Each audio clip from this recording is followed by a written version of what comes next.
Anjali festival है के तौर पे मनाया जाता है। अंजलि फेस्टिवल उड़ीसा भुवनेश्वर में मनाया जाता है, जहाँ पे इंटरनेशनल लेवल यानी कि नेपाल, बांग्लादेश, पाकिस्तान, इंडिया के चिल्ड्रन विद डिसेबिलिटीज एक जगह जमा होते हैं और फिर एक्टिविटीज करते हैं। कैपेसिटी शो, जैसे कोई रेस होती है, मिट्टी का आर्ट होता है, या मिट्टी पे आभार बनाते हैं। तो उसमें वो चीजें भी होती है कि ताकि आई हैंड कॉन्ट्रीब्यूशन या बाकी चीजें जो है वो भी हो जाए। कागज का वो कटिंग का काम और खासकर इंटर कल्चरल एक्टिविटीज वहाँ पे होती है। अगर कोई कश्मीर का बच्चा है, ये अपने लिबास में कश्मीरी कल्चर दिखाता है।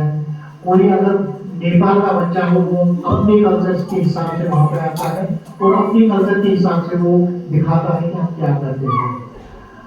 फेस्टिवल एक्चुअली 2001 में डॉक्टर श्रुति महापात्रा ने बनाया है, जिसमें जो कि एक आईएएस ऑफिसर बनी, लेकिन ज्वाइन करने से पहले, आईएएस ज्वाइन करने से पहले वो पूरी के मंदिर में गई, जहाँ उसको अपने लिहाज से पूजा करनी थी या कुछ करना था। तो वहाँ पे इतना खतरनाक रोड एक्सीडेंट हुआ, उसकी स्पाइनल कॉर्ड इंजरी हुई और ये 92 में शायद हुआ था। क्योंकि 92 में डिसेबिलिटी एक्ट नहीं था, तो उसको एज एन आईएएस अफसर ज्वाइन नहीं करने दिया गया और उसने एक ऑर्गेनाइजेशन बनाई जिसका नाम है स्वाभिमान। स्वाभिमान एक ऐसी ऑर्गेनाइजेशन है जो इस वक्त भुवनेश्वर में एजुकेशन, एम्प्लॉयमेंट, एक्सेसिबिलिटी पॉलिसी पे काम करते हैं। वो गवर्नमेंट के साथ लाइजेनिंग करते हैं और जितने भी वहाँ पे पॉलिसीज बनती है वो डिसेबल फ्रेंडली बनती है।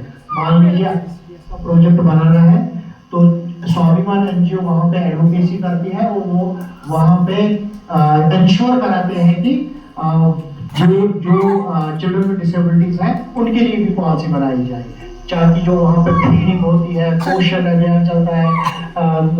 इवन पहले क्या होता था कि ये डिसेबल बच्चा है, इसको पोलियो का टीका मत लगा, लेकिन जब पोषण अभियान आया तो उसमें पहले यह कहा गया कि we should immunize the children, हमें बच्चों को टीके लगाने हर बीमारी से बचने के लिए।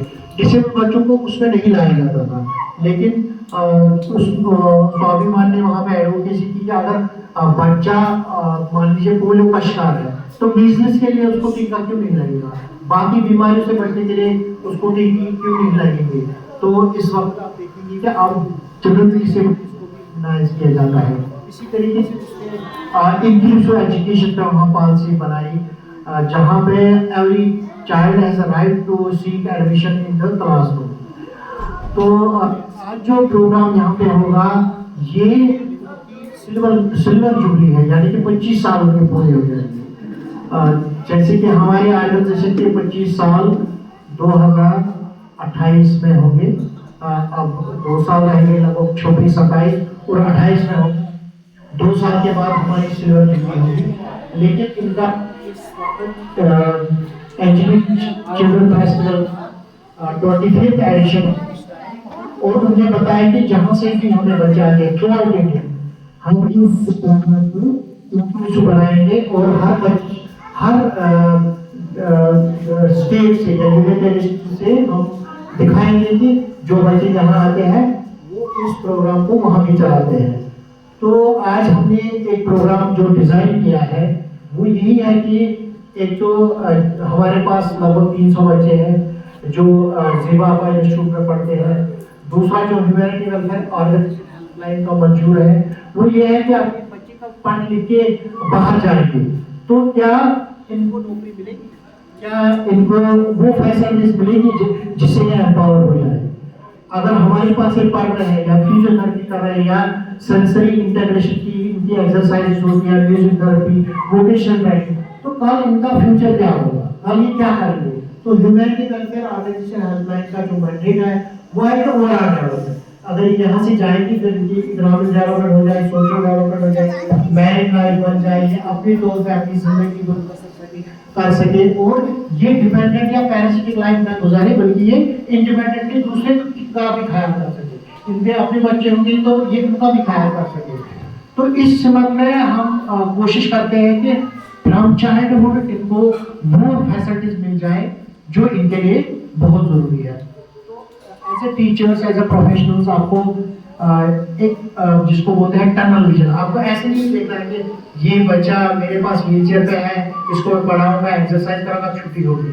इसका आपको ऐसा प्लान बनाना है कि ये कल सेल्फ रिलायंट इंडिपेंडेंट कैसे बनेगा, एक अपना काम अपने तौर पर कैसे करेगा, एज ए सेल्फ एडवोकेट ये अपने हक की लड़ाई कैसे लड़ेगा, ये अपने बारे में कहाँ सोचेगा कि अगर मेरी बहन को इतना प्रॉपर्टी का शेयर मिला, फलानी को इतना मिला, मेरा शेयर कहाँ जाएगा। तो इस जीवन में हमें कोशिश करनी है कि इनके राइट्स को भी मद्देनजर रखा जाए, ताकि ये कल को ऐसा ना समझे कि हम पे कोई एहसान करके कोई खाना खिला रहा है। अगर ये पढ़े लिखे होंगे, जॉब करेंगे, कहीं पे छोटी मोटी नौकरी करेंगे या छोटा मोटा कोई कारोबार करेंगे या अपना लाइवलीहुड जनरेशन यूनिट स्टार्ट करेंगे, तो they easily can live an life with independence. अगर छोटी नजर से देखेंगे कि अब इसने कटिंग पेस्टिंग सीख ली, अब इसको एबीसीडी आता है, तो we are thinking about the short term method. हमें लॉन्ग टर्म मेथड पर जाना है, हमें सस्टेनेबिलिटी की देखनी है कि आज के बाद 20 साल जब हम एज ए प्रोफेसर कहीं पे काम कर रहे होंगे, क्या हमारा बच्चा जिसको हमने nursery, lower KG, first, second, fifth तक, 8th तक पढ़ाया, वो कहाँ पे है। ये हमारा विजन होना चाहिए कि इनकी लाइफ कैसे हम ऐसे हद तक एम्पावर करेंगे या डेवलप करेंगे कि ये कंट्रीब्यूटर्स बने, न कि हाथ फैलाने वाले बन जाए, मुझे कौन क्या देगा। तो यही प्रोग्राम है। एंजली फेस्टिवल में भी वो कोशिश करते हैं कि एक तो कल्चरली अपने कल्चर में इंटैक्ट रहे, दूसरा ये अपनी फैमिली के साथ इंटैक्ट रहे, तीसरा जो इनकी एजुकेशन है वो अगर ये 8वीं तक की एजुकेट है, लेकिन ये 8वीं का सिलेबस जो है इनको पता होना चाहिए हम क्या पढ़ रहे हैं, किस चीज़ के, या अपना एग्जाम खुद देने चाहिए, ये मंजूर होना चाहिए। तो बहुत सारे एक्टिविटीज वहाँ पे भी होती है, जिसमें एक एक्टिविटी के बारे में बताऊंगा, वो एक कल्चरल कार्निवल होता है जिसमें हर किसी स्टेट से 6 बच्चे उस लाइन में लग जाते हैं और हर कोई एक उस रैली में अपना ही कल्चर शोकेस करता है। तो चूंकि हमें जाना है अंजलि फेस्टिवल में, हमें शिरकत करनी है, तो हमें इन चीज़ों पर ध्यान देना चाहिए कि एक हर बच्चे को या कम से कम 5-6 बच्चों को अपने कल्चर का लिबास वहाँ मिला है, चाहे वो लड़की हो तो फ्रॉक शलवार दुपट्टा जो पंजाब पहनते, फैरन अगर वो फैरन लगाएंगे, कश्मीरी ड्रेस अगर कुछ ऐसा हो जो जैसे वो फोटोग्राफी के लिए आज इस्तेमाल करते हैं, लड़कों के लिए जो यहाँ का खान ड्रेस होता है वो कम से कम 1-2 के पास होना चाहिए। दूसरी बात यह है कि जो टीचर्स के साथ रहेंगे उनको भी 1-2 वो फैरन साथ होना चाहिए, वो कश्मीरी किरदार फैरन होना चाहिए। इसी तरीके से अगर कांडी आप ला सकते हैं, कांडी साथ लाएगा, बादाम, अखरोट, वो बोल रहे थे कि आप अपने कल्चर को शोकेस करने के लिए यहाँ पे अगर पेपर माशी की चीज़ कुछ है या जो ये बच्चे यहाँ बनाते हैं उनका शोकेसिंग कर सकते हैं आप वहाँ। कश्मीरी शाल आप ले सकते हैं जब जिनको आप वहाँ पे एक स्टाल में भेज भी सकते हैं, उसका परचेज स्टाल वहाँ पे होगा। तो ये इन चीज़ों का हमें पहले से ही ख्याल रखना है। और जो डेट है वो है चिल्ड्रंस डे, ये हमेशा चिल्ड्रंस डे पे मनाया जाता है वहाँ पे, लेकिन हमें 12 तारीख को ही यहाँ से निकलना होगा, 13 को ही स्टार्ट होगा, 16 को एंड अप होगा, 15 को ही एंड अप होगा। वहाँ कल्चरल प्रोग्राम, बाकी चीज़ें या जो वैल्यूटरी होगी, मेडल मोमेंट सर्टिफिकेट वगैरह। लेकिन उसके बाद 2 दिन का प्रोग्राम है। एक है आउटिंग, जो सबको आउटिंग पे ले जाएंगे। उड़ीसा जो है वहाँ पे पुरी का जगन्नाथ मंदिर सबसे मशहूर मंदिर है, बीच है वहाँ पे, सी बीच है। तो बच्चों को पहले से ही आपको बोलना पड़ेगा कि पानी से दूर रहना है, रेत पे चलने के लिए शूज होने चाहिए, और वहाँ पे बहुत ज़्यादा गर्मी होती है। डिस्पाइट कि इस वक्त विंटर है, वहाँ पे इस वक्त भी 30 डिग्री टेम्परेचर रहता है, तो कम से कम स्वेटर साथ वाली है या जैकेट साथ लाना है।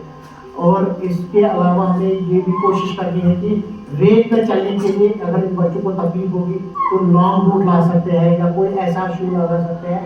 वहाँ पे एक्सेसिबल ब्रिज भी है जहाँ पे व्हील चेयर यूजर भी जा सकता है। लेकिन हमें भी पहले से ही कोशिश करना चाहिए कि या वो बेल्ट शू साथ होनी चाहिए, कभी वहाँ पे शूज गंदे होते हैं, हाथ में होते हैं, वो भी आप साथ रख सकते हैं। ये मोटे मोटे तौर पे मैं बता रहा हूँ। और दूसरा है कि जो आज का प्रोग्राम होगा यहाँ पे हम पेंटिंग कंपटीशन हम करेंगे। दूसरा एक है कि जो कल्चरल एक्टिविटी होगी।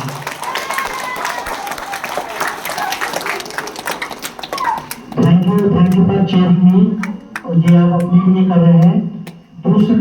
दूसरा ये है कि जो मंजूर है सुबह एक्टिविटी कराता है, 2-3 एक्टिविटी वो भी कराएंगे आप इस वक्त स्पोर्ट्स की।